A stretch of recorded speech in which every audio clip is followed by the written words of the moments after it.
जब हम पठन की बात करते हैं तो पठन के कई प्रकार करते हैं, जैसे सस्वर पठन क्या होता है, दूरत पठन क्या होता है, मौन वाचन क्या होता है, या फिर आप स्किमिंग और स्कैनिंग में फंसे रहते हो।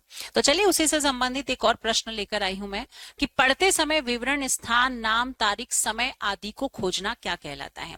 ध्यान रखिएगा, जब हम पठन की बात करते हैं तो पठन के दो प्रकार होते हैं। एक जिसको आप मौन पठन कहते हो, मौन पठन के टाइप्स के अंदर ही आप दूरत पठन और गहन पठन को पढ़ते हो, ठीक है।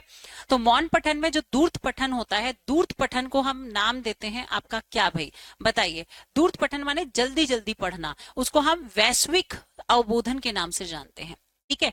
तो ध्यान रखिएगा, जब हम जल्दी जल्दी पढ़ते हैं तो हम ज्यादा प्रॉपर तरीके से इंफॉर्मेशन को कलेक्ट नहीं करते, सिर्फ हमें जो चीज पढ़कर समझना है उसको हम फटाफट पढ़ते हैं, जल्दी जल्दी पढ़ते हैं, उसको हम वैश्विक अवबोधन कहते हैं। बट यदि हमें किसी की इंफॉर्मेशन प्रॉपर तरीके से निकालनी है कि कहाँ पे घटना घटी है, कब घटी है, किस चरित्र, इसका मेन जो कैरेक्टर कौन कौन सा है, अगर पूरी इंफॉर्मेशन उस कहानी के बारे में आप निकालते हो, कौन से काल में हुई है, कब और क्या और क्यों घटना घटी है, तो उसको हम स्थानीय अवबोधन कहते हैं, ठीक है।